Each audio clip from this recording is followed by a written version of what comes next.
تعلن عن قطع علاقاتها الدبلوماسية مع إيران. إلى لغة الاقتصاد الصين والانقلاب السهلة للأيام.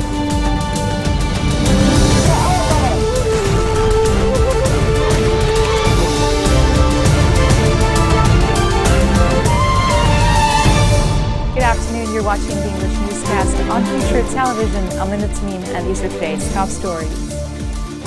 Doctors Without Borders says 23 people have died of starvation in the besieged Syrian town of Madaya since December 1st. The UN is preparing an aid delivery to the area. Hundreds of demonstrators blocked the road near the Masna border crossing in East Lebanon to protest the humanitarian crisis in Madaya. And Prime Minister Tamam Slam calls for an extraordinary cabinet meeting next week. Life has become a grim exercise in survival for thousands of families in the Syrian town of Madaya, where the consequences of a 6-month siege have been exacerbated by the onset of winter. Harrowing images of emaciated bodies have been widely distributed, showing wide-eyed babies without access to milk and elderly men with cavernous rib cages. Around 24 people have already starved to death, and scores more are suffering from malnutrition. As winter takes its toll on Syria, at least 400,000 people are cut off from food and medical supplies. The UN said it was preparing to deliver humanitarian aid to Madaya in the coming days, as well as to 2 Shiite towns in the province of Idlib, all of which are under rebel siege. The Madaya situation is extremely desperate. There's been no aid going in since October, no commercial access since October.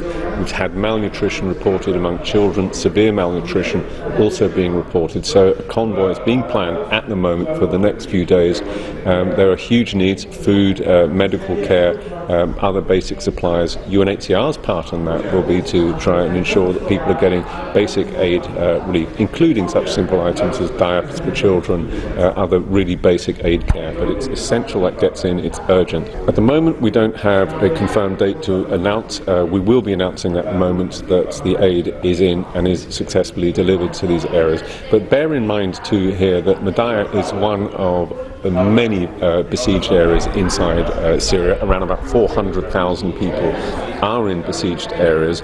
Overall, if you look at the population that's hard to reach in Syria, that extends upwards to almost 4.5 million people across the country. So it's really difficult conditions for getting aid in. People in great need and really urgent need to access some of these absolutely critical areas, of which Madaya is clearly one. Hundreds of demonstrators have briefly blocked the road near the Masna border crossing in East Lebanon to protest the humanitarian crisis in Madaya. People rallied despite the rain to express frustration with the humanitarian crisis in Madaya, a town besieged by pro-government forces. The demonstrators held red footage and photos of people allegedly from Madaya who appear to be dangerously malnourished. The same pictures have been circulating on social media networks. However, Hezbollah's Al-Manar television revealed that most of those photos were fabricated or from different conflicts in a report during its Thursday evening broadcast.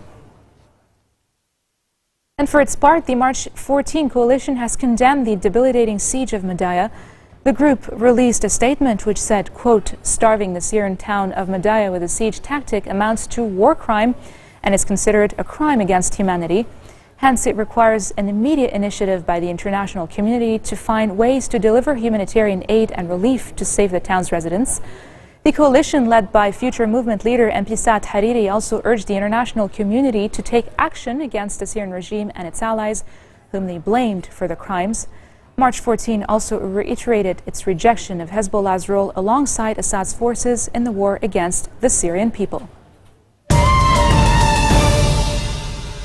Prime Minister Tamam Slam has called on Lebanon's sharply divided cabinet to convene for a rare session next week.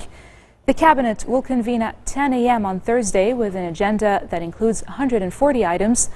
The premier has been vehement not to call for a cabinet meeting until an adequate agreement over the garbage crisis was reached.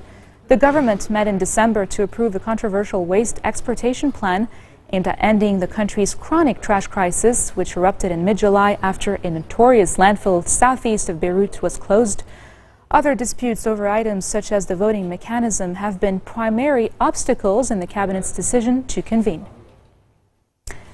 Interior Minister Nahad al-Mashnouk says former Prime Minister Saad Hariri has not given up on the nomination of Marada movement leader MP Sleiman Farangiye for the presidency. Mashnouk visited Greek Orthodox Archbishop Lies Audi, after which he declared that the presidency file was delayed due to regional developments. He also reassured that the security situation in Lebanon was very good despite regional tensions in the region. Crowds of Lebanese citizens waited outside General Security offices for the second day to renew their passports. General Security said it will not be able to compensate those financially affected by the new regulations that will make passports renewed by hand obsolete. Head of General Security's Passport Division, Ali Termos, said any compensation for those harmed by the decision and the owners of valid passports will take time because it requires a draft law endorsed by Parliament. General Security issued a press release stating that it had notified citizens last month about the imminent changes in regulations for passports renewed by hand, which will become obsolete starting Sunday. People have been required to pay for a new passport, causing a wave of frustration among those who had recently renewed their passports. Many are wary of applying for 5-year passports, as General Security is expected to issue updated passports with a biometric identification chip in the near future.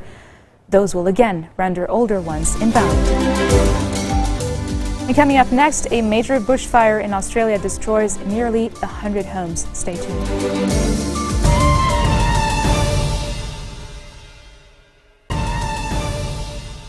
Welcome back. 2 men from the Middle East who came to the United States as refugees more than 3 years ago were arrested on federal charges in California and Texas involving international terrorism. Republican presidential hopeful Ted Cruz cited the arrest in Houston and Sacramento as a reason to block Syrian refugees from resettling in the United States. We're getting initial reports of 2 individuals that have been arrested on terrorism-related charges. One in California and one in my home city of Houston, Texas. Initial reports suggest that both were refugees from Iraq. And they are arrested, one for providing material support to ISIS, the other for traveling to Syria to fight along with Islamic terrorists. The details will come out in the prosecutions. I want to commend law enforcement for apprehending these individuals before they could carry out terrorist attacks. But these arrests, and these are federal arrests by the Obama Justice Department, underscore the profound danger that is facing this country from radical Islamic terrorism. ISIS has declared war on America. They intend to wage jihad. The attack in Paris, the attack in San Bernardino, ISIS intends to carry as many of these attacks out as possible. And these arrests tonight underscore how utterly indefensible President Obama and Hillary Clinton's proposal is to bring tens of thousands of Syrian refugees into this country. U.S. Secretary of State John Kerry touted diplomatic achievements of the past year, saying implementation of the Iran nuclear deal will come sooner rather than later. Kerry cited progress on talks to end Syria's civil war and also asserted that the U.S. was continuously engaging China on limiting North Korea's access to nuclear arms. I talked this morning with Foreign Minister Zarif, not only on the subject of the implementation, but also on the relationship between Saudi Arabia and the region and Iran. But the Foreign Minister made it clear to me they intend to complete their obligations with respect to implementation day as rapidly as possible. And we are currently engaged ourselves in making certain that we're prepared to move on that day. And I think it could come, without being specific, sooner rather than later. Now, as implementation day approaches, obviously it's our task to continue to ensure that Iran lives up to its commitments while building on our own commitment at the same time to address the questions of Iran's activities, whether it's missile activities or other activities in the region, and we will continue to do that, I can assure you, as well as continue to press for the return of Americans who have been unjustly detained. Today, I talked with Foreign Minister Wang Yi at some length. We discussed various options and ways in which we should proceed forward. We agreed that there cannot be business as usual, and we agreed that we will work very closely together to determine the steps that we can take in order to address our increasing concerns about that nuclear test. We have had meetings. We have had constant consultations. On the first trip that I made to China, when I raised the issue of the climate negotiation that resulted in China joining with us, I spent most of that trip and most of that time on North Korea. Now, China had a particular approach that it wanted to make, and we agreed and respected to give them space to be able to implement that. But today in my conversation with the Chinese, I made it very clear that has not worked, and we cannot continue business as usual. Still in the U.S., former President Bill Clinton said prosperity will return to the country if voters choose his wife, Hillary, as the next president. Clinton, speaking to a crowd of supporters in Cedar Rapids, Iowa, also touted Hillary's record in public office as she seeks a nomination in the Democratic contest. This election, in my opinion, is about how to restore broad-based prosperity. We've only had it once in 50 years, in the 1990s when I had the honor of serving. Hillary believes the best way to restore broad-based prosperity is to help the struggling, the striving, and the already successful, making sure that the people who have money make more money by investing it in other people and not trading it with each other on worthless financial gambles. That's basically what we have to do. When Hillary was Secretary of State, she got the Iran sanctions and got the Russians and the Chinese to sign off on it. Even I didn't think she could do that. She made a nuclear deal with President Putin, and it's the only thing that has survived the deterioration of our relationship with Russia. They say they are absolutely honoring it. And it makes nuclear war accidental or intentional far less likely. That's a good deal. That took 67 votes in the Senate. That's a lot of Republicans. She worked with Republican senators and passed that. And she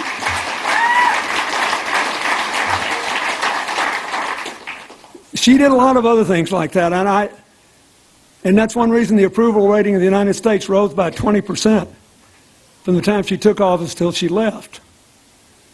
And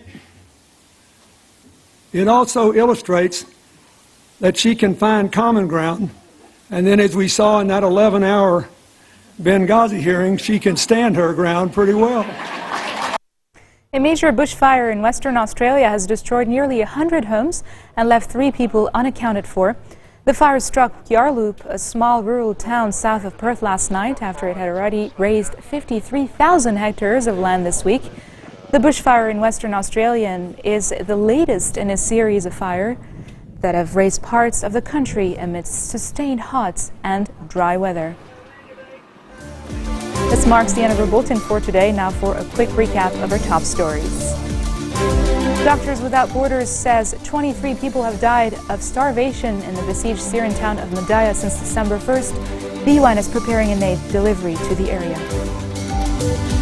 Hundreds of demonstrators blocked the road near the Masna border crossing in East Lebanon to protest the humanitarian crisis in Madaya. And Prime Minister Tamam Slam calls for an extraordinary cabinet meeting next week. Those are your top stories for today. I'm Linda Tamim, and I thank you all for watching. تعلن عن قطع علاقاتها الدبلوماسية مع إيران. إلى لغة الإنصار السود وانقلاب السادة بالأيام.